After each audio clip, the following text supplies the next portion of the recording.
Vamos a seguir hablando sobre la Guerra Fría y en esta ocasión vamos a titular la clase con un dicho, un viejo dicho marxista que dice así: cuando peor o cuanto peor, mejor. Cuanto peor, mejor.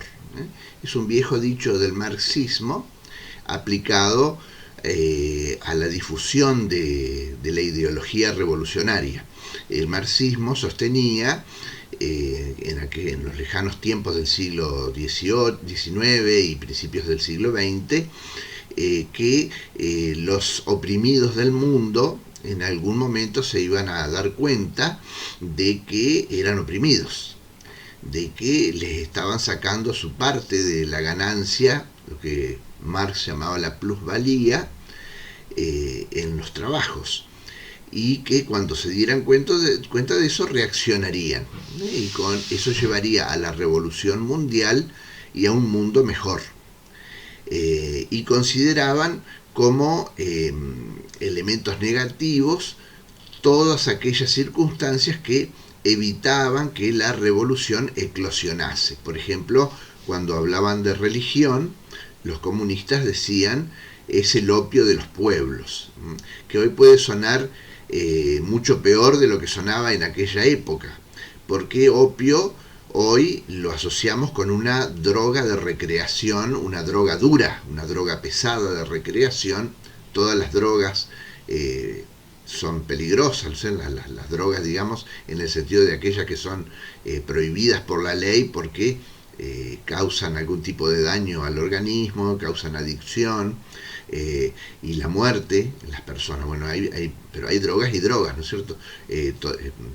Si yo hablo de la marihuana, podemos decir, bueno, una droga que tiene cierto peligro. Si hablo de la cocaína, más peligro. Y si hablo del opio, mucho más peligro. El derivado del opio actual es la heroína.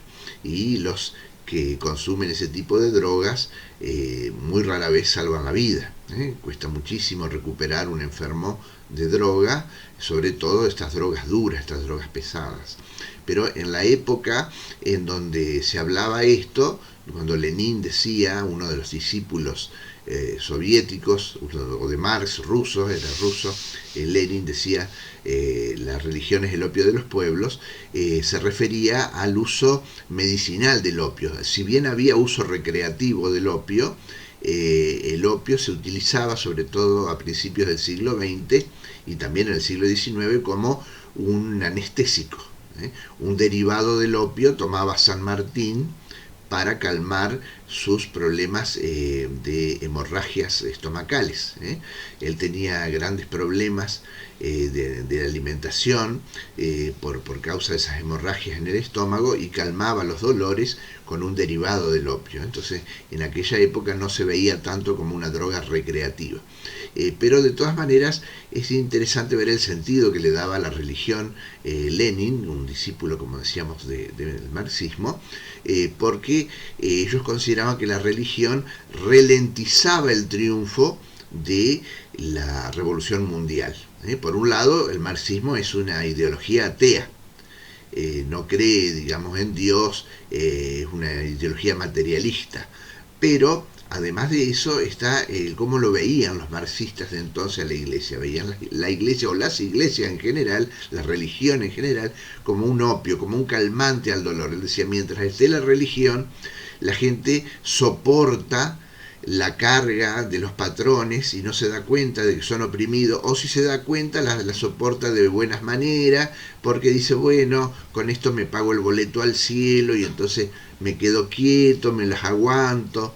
Entonces ellos veían como un factor negativo a la religión. Por eso el marxismo, aunque proclama oficialmente libertad de pensamiento y de religión, en la práctica, cuando el marxismo se impone, en muchos países se ha prohibido, se ha perseguido a la religión. Se las deja oficialmente, pero siempre hay un control, el control de la policía secreta, se les hace saber a aquellos que practican la religión de que son vigilados, no hay promociones a los cargos para aquellas personas que profesan algún tipo de religión, justamente por eso también, porque la ven como un factor antirrevolucionario, un factor que naturalmente impide que eclosione la revolución mundial.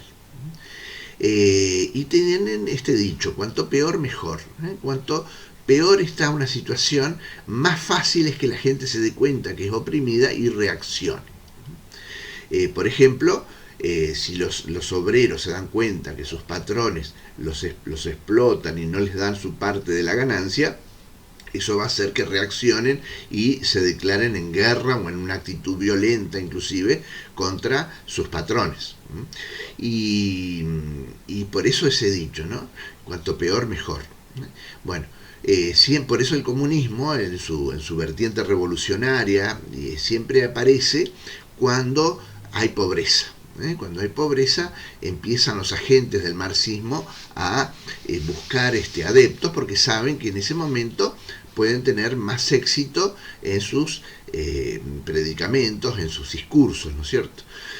Muchas veces se ha buscado ver a los promotores de la guerra revolucionaria enseñando a manejar armas y cosas así, y en algunos lugares ha sido así. Por ejemplo, el caso del famoso guerrillero argentino, el Che Guevara, del cual hablaremos en otro momento, tenía la teoría del foquismo. Él decía que no solo había que esperar que los oprimidos del mundo reaccionen, había que avivar las llamas de la revolución para que la revolución se produjese más rápido, como si hay un fueguito y uno le sopla viento, le sopla un poco para que se prenda, ¿no? Entonces no hay solo que esperar.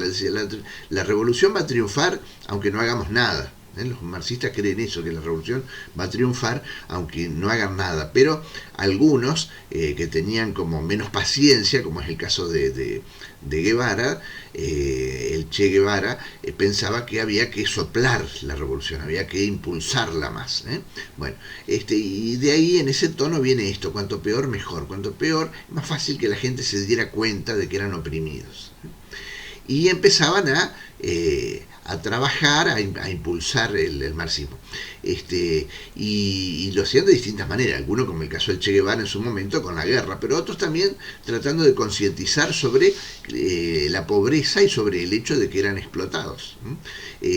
Muchas veces, como les digo, se investigaba, los gobiernos antirrevolucionarios investigaban a los agentes marxistas a ver si les enseñaban técnicas de guerra y demás, y en algunos casos era así, pero en otros no. En otros simplemente mostraban películas mostrando el contraste de la vida en el primer mundo y en el tercer mundo, para que la gente del tercer mundo se diera cuenta lo mal que estaban. Entonces, cuando la gente muy pobre vive pobre, siempre fue pobre y no tiene otra perspectiva que la pobreza, bueno, no se revela. Ahora, si le pasan una película mostrando su vida y al lado le pasan otra película mostrando la vida de un yanqui que tiene 5 autos, que se va de vacaciones, que tiene una casa lujosa, es más fácil de que le puedan hacer entender o le puedan hacer creer los pensamientos estos de la revolución mundial. Por eso, cuanto peor, mejor.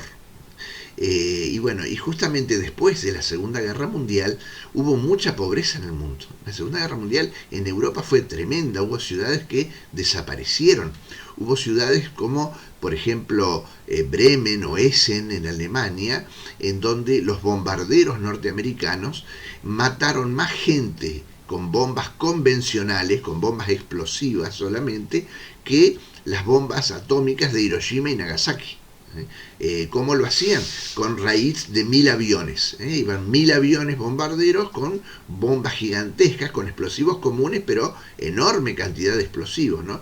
Llevaban unas bombas que se llamaban Grand Slam, o sea, un gran golpe. Slam es como un portazo, ¿no? Un gran slam, un gran golpe. O Tallboy, o chico alto sería algo así la traducción. Hay una película, creo que se llama Rambo 3, Es una película de aventuras que no tiene que ver con este tema, pero sí aparece una bomba inglesa de la Segunda Guerra. En una parte de la película, el famoso musculoso Rambo de cabello largo, con sus cuchillos gigantes y demás, el cuchillo tipo Rambo le llamamos, ¿no? El cuchillo de comando, tiene que combatir contra unos orientales, contra unos vietnamitas que lo vienen persiguiendo, y pone un explosivo al lado de una bomba de la Segunda Guerra Mundial que no había estallado, una Grand Slam, y pone la bomba y después escapa y se lo ve a Rambo corriendo y explota toda la selva y destruye una milla a la redonda de la explosión, destruye toda la selva. En la guerra de Vietnam se la llamaba de soja margaritas, porque tiraban las bombas sobre la selva y los árboles se dispersaban como una margarita, ¿no? Que los pétalos de una margarita que un enamorado ha estado sacándole los pétalos, me quiere mucho, poquito, nada. Nosotros nos quedaba así como abierta la selva y le llamaban de soja margaritas. Bueno, estas bombas también se llamaban como rompemanzanas, porque una sola de esas bombas destruía una manzana completa. Y con bombas como esa hubo ciudades alemanas que tuvieron más destrucción y muertos que con una bomba atómica. Imagínense lo que era eso, ¿no? Reconstruir Europa después de la Segunda Guerra Mundial fue tremendamente difícil. Estaba todo destruido. Y además la población masculina había muerto en gran medida, había muchos varones que habían muerto, y como pasa en las guerras actuales, mueren los hombres más en su mejor juventud y en su aptitud para la guerra. Los que quedan vivos son los que genéticamente son los peores candidatos para tener hijos. No estoy hablando de discriminar a las personas que son más débiles o que están enfermas. Yo mismo tengo mis problemitas de salud, de hecho por eso yo no estoy dando clase en estos momentos, pero justamente la guerra hace que se seleccione a los más sanos, a los más aptos físicamente para ir a la guerra, y son los que mueren. Y los que quedan son los que no eran tan aptos. Y ustedes sabrán que las personas cuando tienen hijos les heredan también sus tendencias genéticas a la enfermedad. No necesariamente se van a enfermar de lo mismo que los padres, pero hay una posibilidad mayor de heredar algunas enfermedades, ciertas tendencias a los problemas cardíacos o a la diabetes, pueden tener las personas por causa de la herencia genética, ¿no es cierto? Bueno, muchas veces las personas con algunas enfermedades no iban a la guerra y se quedaban y se salvaban. Y después se casaban y tenían un montón de hijos. Y en cambio los más sanos los mandaban a la guerra y morían y no tenían ningún hijo, ¿no? Entonces, y encima quedaban pocos hombres jóvenes para tener hijos. Por eso en Europa y en Estados Unidos en alguna medida también, durante los primeros años de la posguerra, se promovían películas que tenían que ver con los valores humanos, con la vida, con la familia. Había muchas películas de familia, de lo hermoso que era estar casado y tener hijos. Se lo conoció como el proceso del baby boom. El baby boom era promover los matrimonios de gente joven y de promover que las familias fueran numerosas. Después, cuando ya tuvieron un buen número de habitantes en Europa y en Estados Unidos, vino la píldora. Y justamente lo digo así, la píldora, porque justamente en los 60, cuando se inauguró el tema de la píldora anticonceptiva, se inauguró en el cine también una película actuada por un británico, David Niven, un excombatiente de la guerra, de hecho había sido comando en la guerra mundial. Era una comedia. David Niven hacía muchas películas, pero sobre todo comedias, y bueno, hizo una comedia que se llamaba La Píldora. Y bueno, justamente se hizo esa película en la misma época en que se estaba promoviendo el control de la natalidad, que hoy en Europa lleva a que Europa sea un continente de ancianos, salvo por la migración asiática o africana, que ha traído nueva población con todos los problemas que están teniendo los europeos para integrar muchas veces las poblaciones musulmanas a una sociedad cristiana. Que ya no es cristiana en la práctica, pero sí en sus códigos de conducta en muchas cosas, ¿no? Bueno, entonces justamente el vacío poblacional que dejó la población blanca europea hoy lo están ocupando asiáticos y africanos. Pero bueno, en un primer momento no, en un primer momento se promovía los nacimientos porque justamente las fuerzas vivas de Europa habían desaparecido, estaban muertas, las fuerzas vivas no existían, habían muerto en la guerra, la gran mayoría de la gente joven. Y había gran pobreza, imagínense levantar un continente que había sido destruido hasta los cimientos, sin dejar piedra sobre piedra en muchísimas ciudades, ¿no? Y bueno, eso traía gran pobreza, gran descontento, y los comunistas, bueno, hacían su campaña, trataban de aprovechar esa pobreza para lograr sus objetivos. Y lo mismo hacían en otros países asiáticos en donde la pobreza estaba instalada, ¿no es cierto? En otros países asiáticos y africanos estaba una clase dominante y los demás vivían como podían, sometidos a regímenes de exportación de materias primas, de alimentos, de economías extractivas, agrícola-ganaderas, y la ganancia se la llevaban o los grandes jefes de esas comunidades o los europeos que dominaban, en el caso de África y en muchos lugares de Asia, como la Indochina francesa, que hoy corresponde a los países como Vietnam, Laos y Camboya. Bueno, la India, los ingleses también, bueno, en África los ingleses eran los que más territorio tenían, y los franceses, y en alguna medida otros países europeos. Entonces, esa pobreza era muy grande, pero la gente estaba acostumbrada a eso, entonces había que hacerles entender que estaban siendo explotados para que entraran en la guerra. Y bueno, el bloque occidental se dispuso a combatir eso, porque justamente estas ideas revolucionarias con el tiempo llevaban a la guerra revolucionaria, primero a la guerrilla. Ahí es interesante investigar el tema de la guerra asimétrica o guerra de guerrillas. La guerra de guerrillas es interesante porque una persona con muy poco armamento puede causar mucho daño a un ejército entero. Imagínense un francotirador que sin arma, un guerrillero sin arma, mata a un soldado de guardia y le roba el fusil.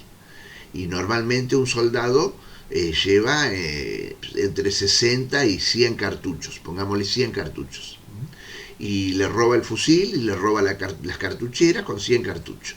Y luego, cada 2 o 3 días, se posiciona cerca de un cuartel militar o un cuartel de policía o una sede de gobierno, apunta a una ventana cuando ve luces o cuando ve gente junta y dispara un solo tiro, un solo disparo que haga, y después huye. Después huye. Un disparo, como dicen los ingleses, one shot, one kill and vanish. Un disparo, un muerto y desaparece. Bueno, desaparece. Bueno, después, claro, anda a buscarlo. Van todos a buscarlo, mandan a la policía, el ejército, pero ese tipo ya desapareció, como no lleva uniforme, se mimetiza en la población. La misma población tiene cómplices donde pueden esconder el arma y las municiones, espera 2 o 3 días, cuando se calma más o menos la cosa, aparece cerca de otro cuartel, dispara un tiro y huye. Y así, entonces con 100 cartuchos, disparando un tiro cada 3 días, durante 300 días, durante casi un año, puede tener en jaque, no en jaque mate, porque un solo hombre con un fusil no puede poner en jaque mate a un gobierno, pero puede tener en jaque, un término del ajedrez, puede tener en jaque a una guarnición de una ciudad entera, un solo hombre, con un fusil robado y 100 cartuchos. Imagínense el efecto multiplicador que tiene el ataque guerrillero. Los militares profesionales también estudian las técnicas guerrilleras, las llaman guerrilla al combate semi-regular, donde las tropas se dispersan y combaten en lugares en el monte, en el campo, ¿no es cierto? Pero, y hacen prácticas y tácticas sobre combate de eso, pero no lo llevan a la guerrilla urbana, por ejemplo, o a una praxis revolucionaria. Es un modo de combatir provisorio. Cuando un ejército es derrotado, por ejemplo, utilizan las guerrillas para tratar de sobrevivir y ganar tiempo hasta que se organizan nuevos contingentes militares. El invento de la guerrilla como un modo de ganar tiempo y debilitar al enemigo lo hicieron los los españoles durante la guerra de independencia contra Francia. La Francia napoleónica invadió España. Ustedes saben que en el momento de la invasión napoleónica a España es que se produce la independencia americana.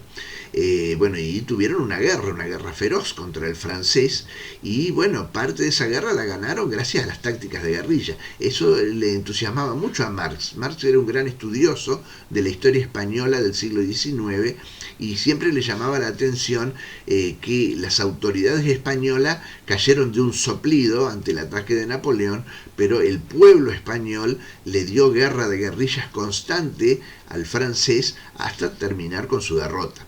Pero ciertamente que las guerrillas no derrotan a un ejército, lo debilitan. Por eso los militares profesionales desconfían de la eficacia de las guerras de guerrilla, salvo como una táctica temporaria. En cambio, la guerra revolucionaria es otra cosa. La guerra revolucionaria utiliza las guerrillas como modo de debilitar a los gobiernos, no a los ejércitos. El atacar los ejércitos es una manera de lograr que ese gobierno se debilite, pero no busca un triunfo en el campo de batalla, busca debilitarlo, ¿sí? Cuando ese enemigo es debilitado lo suficiente y la población es cooptada o ganada de buena o mala manera por la ideología marxista, entonces llega el momento de crear los ejércitos revolucionarios, en donde ahí sí, en campo abierto, esas exguerrillas aprovechan todo su entrenamiento, pero ya encuadradas en verdaderos ejércitos, combaten contra las fuerzas gubernamentales y tratan de hacerse con el poder. Eso se ve muy claramente en la guerra de Corea y sobre todo en la guerra de Indochina, en donde justamente el movimiento revolucionario indochino de Ho Chi Minh empezó con unos pocos guerrilleros, y con el tiempo se transformó en un ejército que pudo derrotar a Francia, que era una potencia militar en aquella época, sostenida en su armamento por la OTAN, por Estados Unidos sobre todo, y ellos la derrotaron, pero no la derrotaron solamente con las guerrillas. Primero la debilitaron y con el tiempo pudieron crear un ejército guerrillero para realizar una gran ofensiva militar contra Francia en Dien Bien Phu, en la batalla de Dien Bien Phu. Derrotaron al ejército francés en el campo de batalla convencional. Pero para eso hace falta mucho tiempo, mucho tiempo en donde esa guerra asimétrica va debilitando a las autoridades con ese ataque constante, ese mantenerlos en jaque en forma constante que hacen las fuerzas guerrilleras. Y con muy poco armamento, a veces como decía el ejemplo que les daba al principio, un rifle y 100 cartuchos, por dar un ejemplo tosco si se quiere, ¿no? Bueno, contra eso, ¿cómo combatir contra la guerrilla? Bueno, ¿cómo se hace la contrarrevolución? Los norteamericanos empezaron a ver, los ingleses, los franceses, ¿cómo combatimos la revolución? Y bueno, y podemos decir que para combatir las teorías revolucionarias hay tres caminos. Esos tres caminos son, en primer lugar voy a mencionar el menos utilizado, aunque a mí me parezca el más adecuado, que es el camino que propone la Iglesia Católica y su doctrina social de la Iglesia. La Iglesia nunca se ocupó hasta el siglo XIX demasiado de las cuestiones económicos sociales de las personas y de los estados. Cuando hacía falta, la Sagrada Escritura le daba la respuesta sobre cómo debían obrar los gobernantes en materia social y económica.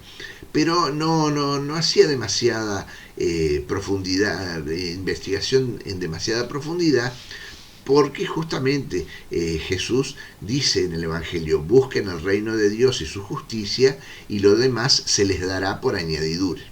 Pero bueno, corrió mucha agua bajo el puente, las sociedades se hicieron más grandes, se hicieron más complejas. Los primeros apóstoles, eso lo podemos ver en las cartas de los apóstoles, vendían sus casas y ponían sus bienes en común y vivían en comunidad, vivían todos juntos y se ayudaban. Pero eran muy poquitos. Después, con el tiempo, la misma iglesia tuvo que tener una estructura, una jerarquía que se asentó en Roma, aprovechando, digamos, ese hecho de que todos los caminos conducían a Roma. Eso era un dicho, pero era un dicho que encerraba una gran verdad. La estructura administrativa romana era impresionante, y montado sobre esa administración romana, los primeros cristianos empezaron a expandir la jerarquía eclesial, que fue muy útil para difundir el mensaje de Cristo. Las sociedades se fueron haciendo complejas. Y para el siglo XIX las complejidades eran mucho mayor, y encima aparece el marxismo con sus teorías que podrían llegar incluso a la guerra revolucionaria. Entonces la Iglesia consideró conveniente empezar a investigar de una manera más sistemática, a la luz de la Sagrada Escritura y las tradiciones de la Iglesia, pero estudiar de una manera más sistemática las cuestiones económicas sociales, y la inauguraron a fines del siglo XIX con una encíclica, la primera encíclica social, que se llama Rerum Novarum, de las cosas nuevas, quiere decir la traducción.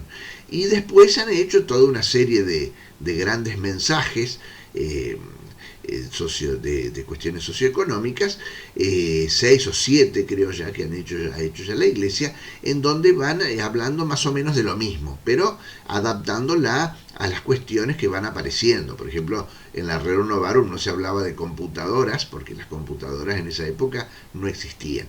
Pero si uno mira las encíclicas sociales de la Iglesia, son todas muy parecidas, nada más que a medida que pasan los años van aggiornándose, ponen un lenguaje un poquito más moderno o más contemporáneo, sería mejor decir la expresión, para adaptarlo a los lectores que se acercan a esa nueva encíclica. Pero en definitiva no dicen nada nuevo. Y si vamos a la raíz de la Rerum Novarum misma, no dicen nada nuevo que no diga ya el Evangelio, o que esté presente en algún rincón de la Biblia, porque está inspirada en la Sagrada Escritura y en la tradición de la Iglesia. Así que no hace falta, para conocer la doctrina social de la Iglesia, estudiarla en profundidad, salvo para aquellos que por su materia de trabajo tienen que estudiarlo. Un profesor de historia tiene que leer la Rerum Novarum, conocerla, por lo menos en términos generales, y a las demás encíclicas por su materia, la materia que dicta, ¿no es cierto? Pero una persona que no profundiza en esos temas y que no tiene una inclinación especial sobre eso, no le hace falta. Con que conozca bien la Sagrada Escritura le basta, porque, como les digo, todo lo que está en la Rerum Novarum se basa en definitiva en la Sagrada Escritura y en la tradición de la Iglesia. Es importante también señalarlo. Y bueno, pero la Iglesia ya empezó a escribir con más detalle y poner en claro algunas cuestiones. Y bueno, ¿y qué es lo que propone la Iglesia? La Iglesia propone un equilibrio. Hemos hablado, ¿no es cierto?, de que los marxistas tienen algo de verdad cuando hablan de la sociabilidad del hombre. El problema es que absolutizan esa sociabilidad del hombre y además negativizan la imagen del hombre.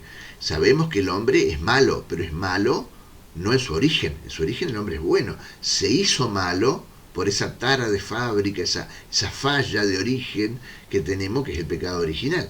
Pero esa tendencia al pecado no nos debe dejar de hacer ver, o no debemos perder de vista, que para la concepción cristiana de la vida, el hombre es un ser que originalmente es creado bueno.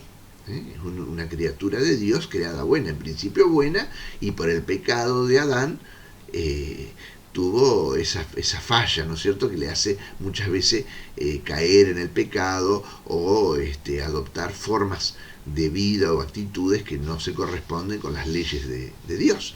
Y por eso creemos los cristianos que Jesús muere en la cruz para redimirnos de ese pecado original. Pero la tendencia sigue estando, más allá de la resurrección de Cristo y hasta la segunda venida de Cristo, los cristianos creemos, los católicos pensamos, que ahí recién se va a producir la restauración completa del ser humano, ¿no? Cuando venga la segunda venida y en cuerpo y alma todos quedemos confirmados bajo la ley de Dios.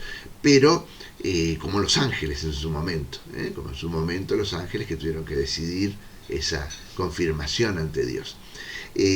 Pero bueno, mientras tanto, los hombres hemos sido redimidos del pecado, pero seguimos con esa tendencia, esa tara de fábrica, esa falla de origen, que es el pecado.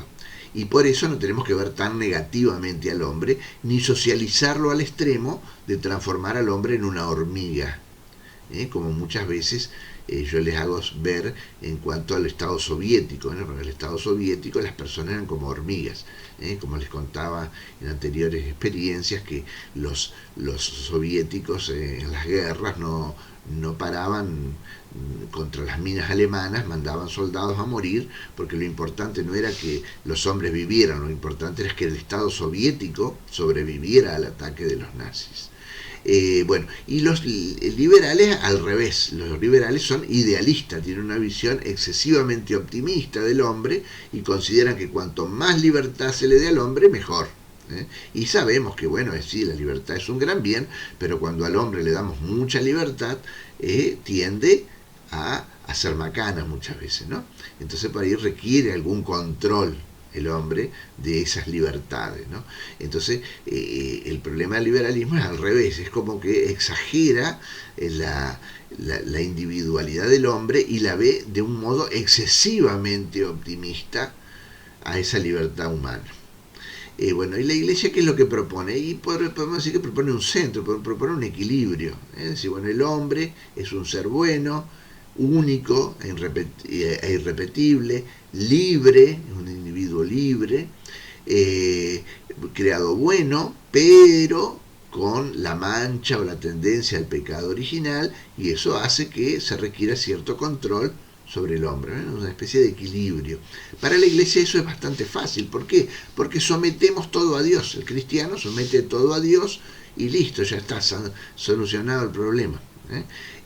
Pero ¿qué pasa? Vimos en la historia que la humanidad se fue alejando del concepto de Dios.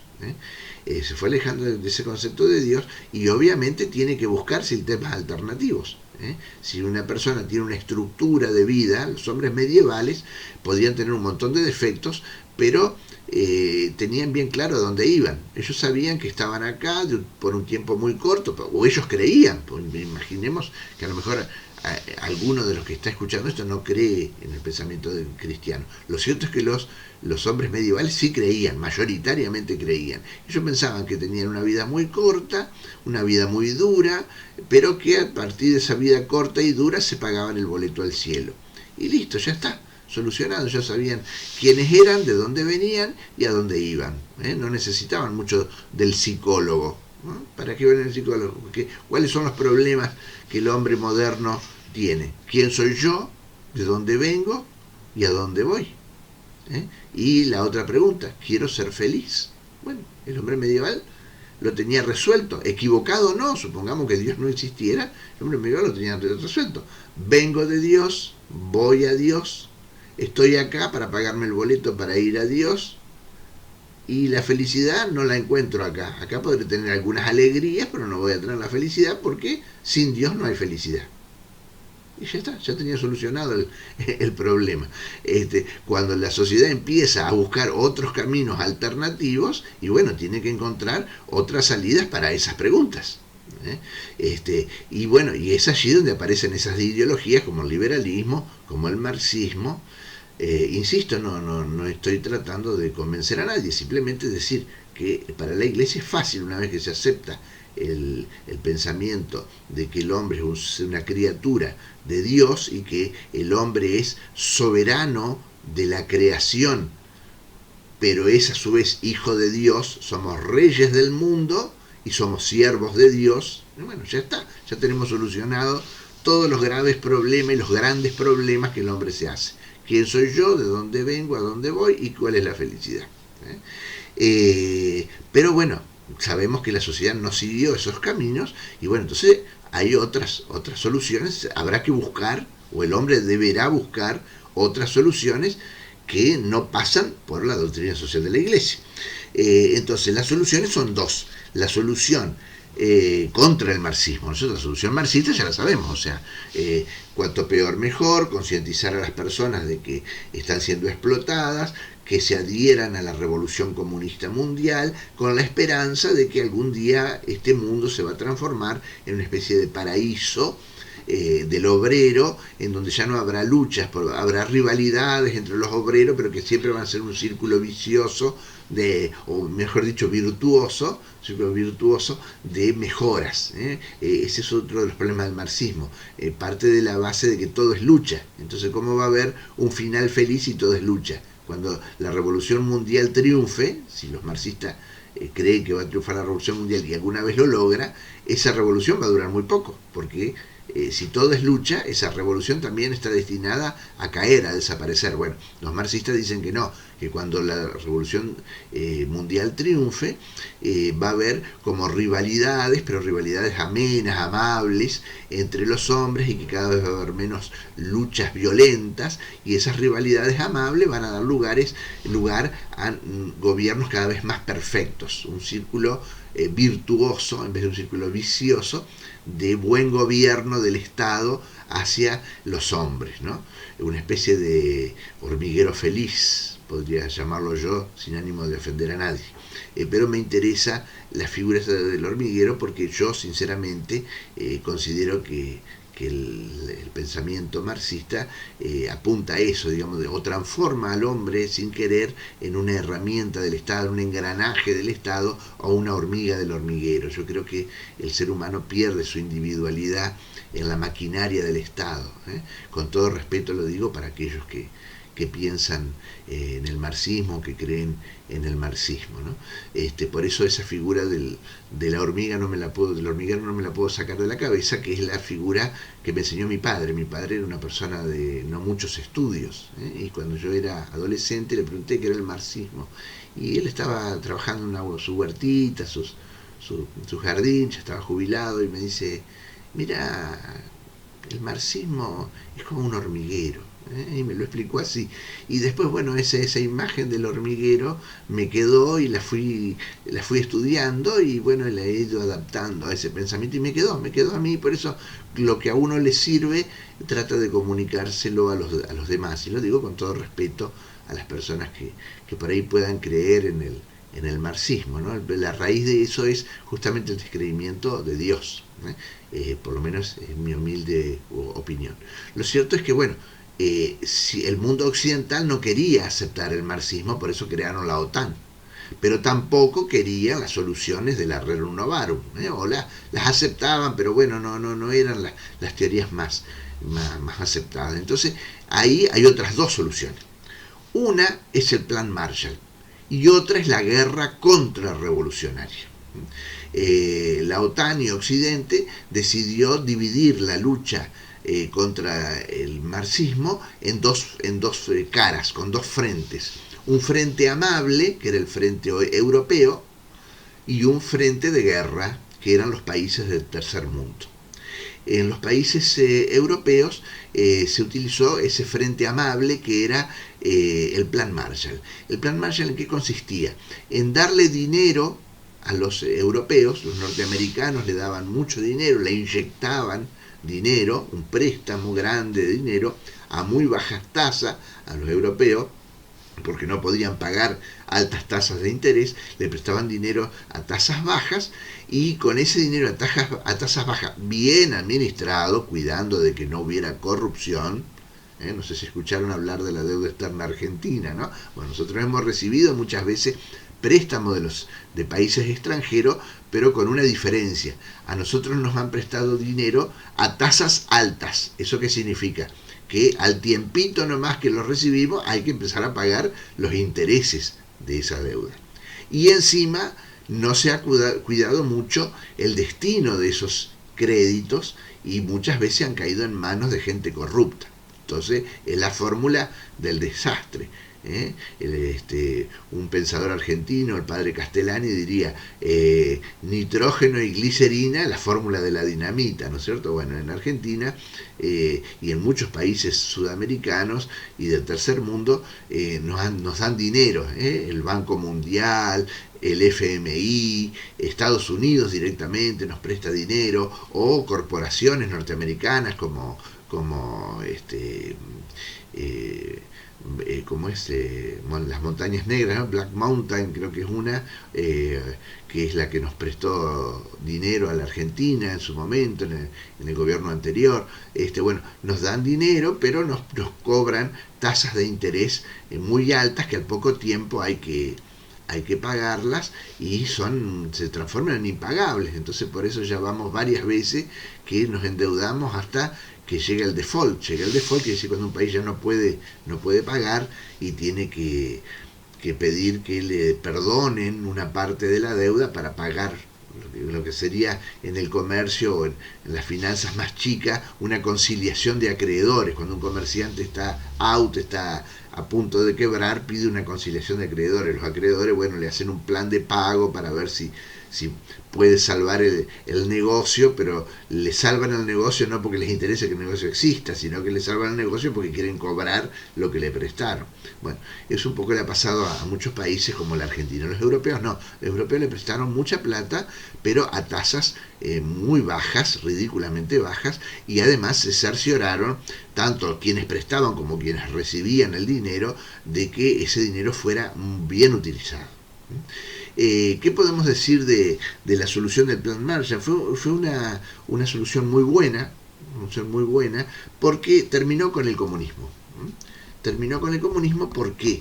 Porque como los comunistas dicen, cuanto peor, mejor. En cambio, con el Plan Marshall la gente empezó a tener aspiraciones. Cuando terminó la guerra todos aspiraban a vivir en una especie de edad de piedra para siempre. Incluso los vencedores de la guerra mundial pensaban transformar a Alemania, una nación con profunda vocación industrial, en un país agroexportador en el medio de Europa. Llegaron a tener la infeliz idea de que los alemanes solamente podían trabajar en la agricultura y la ganadería, ni siquiera en la minería, nada. O sea que, porque no vaya a ser que con la minería se animen a fabricar en secreto alguna máquina o algo, no, nada. Entonces trabajen pollo, gallinas, vacas y siembren trigo y nada más. Ese era el plan original. Con el cual pensaban castigar al pueblo alemán por haber adherido al nazismo. También hay que decir que es lógico también que hubiera esa animosidad de Occidente hacia Alemania, no por Alemania en sí, sino por el nazismo. Y porque hacia el final de la guerra se descubrieron mucho los horrores de los campos de concentración.